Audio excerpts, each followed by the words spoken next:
Welcome back, students. So this is our video part 10th of human health and disease. In this video we are going to discuss about allergies. Allergy होती क्या है? The exaggerated response of the immune to certain antigen present in the environment. हमारा जो immune system है वो किसी एक particular antigen के लिए सेंसिटिव होता है. अगर वो एंटीजन हमारी बॉडी की एक्सपोजर में आता है तो बॉडी उसके लिए एग्जैगरेटेड रिस्पॉन्स प्रोड्यूस करती है जो नॉर्मल नहीं होता है, तो उनको हम एलर्जीज कहते हैं. अभी जो भी एंटीजन है जिसकी वजह से इन बॉडी का इम्यून रिस्पॉन्स प्रोड्यूस हो रहा है उन एंटीजन को हम कहते हैं एलर्जेंस. ठीक है, तो देखो substances to which immune system is produced are called allergens. जिन चीज़ों के, जिन केमिकल्स के, जिन सब्सटेंसेस की वजह से बॉडी ऐसा रिस्पॉन्स दे रही है उनको हम बोलते हैं एलर्जेंस. मेनली कौन सी एंटीबॉडी प्रोड्यूस होती है एलर्जिक रिएक्शंस में? IgE. 1 मार्क्स में पूछा जाता है. Immunoglobulin E is the antibody which is produced during the allergies. Allergies के एग्जाम्पल्स क्या क्या है? जैसे कि एलर्जीज के एग्जाम्पल हम बाद में डिस्कस करेंगे. एलर्जेंस के एग्जाम्पल मीन्स कौन कौन सी ऐसी सब्सटेंसेस है जिसकी वजह से बॉडी में रिस्पॉन्स प्रोड्यूस होता है. देखो माइट्स इन डस्ट, डस्ट के अंदर जो माइट्स प्रेजेंट होते हैं उनकी वजह से भी किसी को एलर्जी होती है. पोलन, जो फ्लावर के अंदर आपको पता है एंथर के अंदर जो पोलन ग्रेन्स होते हैं किसी किसी को उससे भी एलर्जी होती है.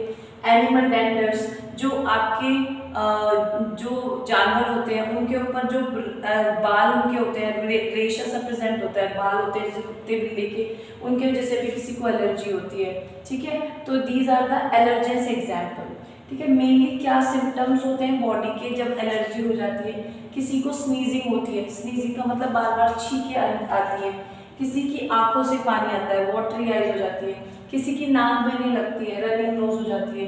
किसी को सांस लेने में दिक्कत होती है, ब्रीथिंग इन डिफिकल्टी. तो these are few symptoms which appear when the allergens are exposed to a body. ठीक है, अब देखो मेनली 2 केमिकल ऐसे हैं जो आपके जैसे ही कोई एलर्जन, कोई ये एलर्जन बॉडी में आता है तो वो ब्लड के पास जाएगा. ब्लड के अंदर हर एक ब्लड के अंदर मस्ट सेल्स होते हैं, उनसे ये 2 केमिकल रिलीज होती है, हिस्टामाइन एंड सेरोटोनिन. हिस्टामाइन और सेरोटोनिन ये 2 ऐसे केमिकल्स हैं जिनकी वजह से एलर्जी होती है. अभी क्वेश्चन आता है कि हम कैसे डिटरमाइन कर सकते हैं कि एलर्जी का कॉज क्या है, कि हम कैसे पता लगा सकते हैं कि इस पेशेंट को इस एलर्जन से एलर्जी होती है.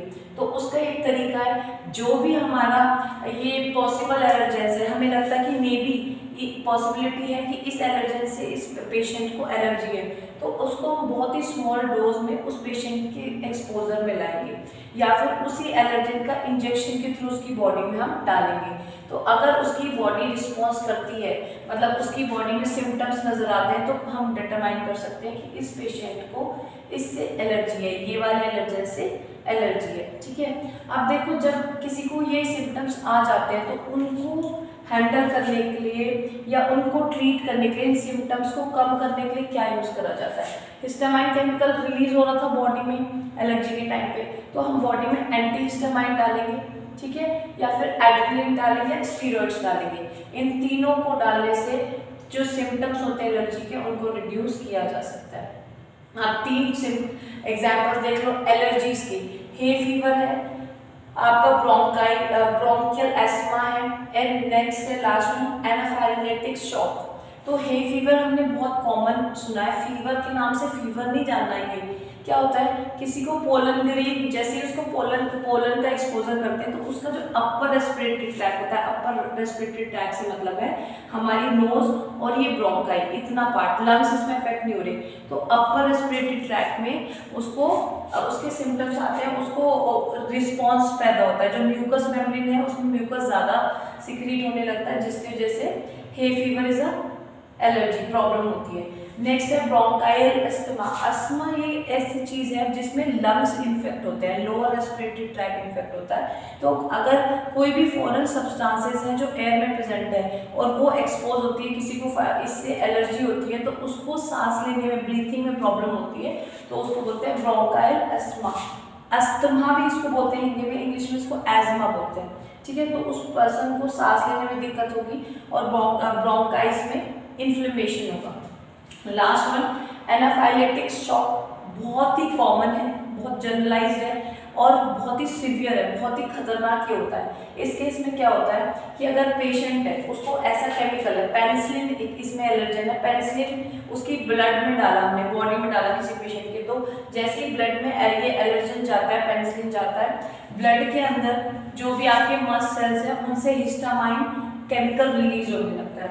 हिस्टामाइन क्या करेगा, वासोडाइलेशन, जो ब्लड वेसल्स है ना, ब्लड वेसल्स उनको ब्रॉड कर देगा, मतलब वाइड कर देगा, फैला देगा, जिसकी वजह से क्या होगा, उनकी परमेबिलिटी भी इंक्रीज कर देगा, तो ज़्यादा से ज़्यादा ब्लड वेसल्स में लीक आउट होने लगेगा, ब्लड वेसल से बाहर जाने लगेगा।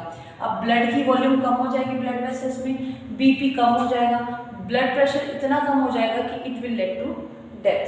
तो these are 3 types of allergies.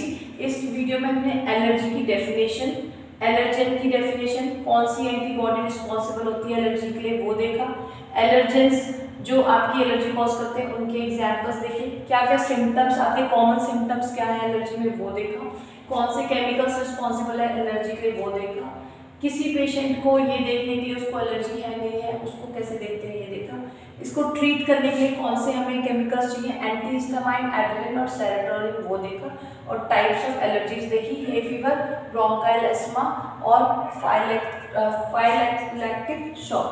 Thank you.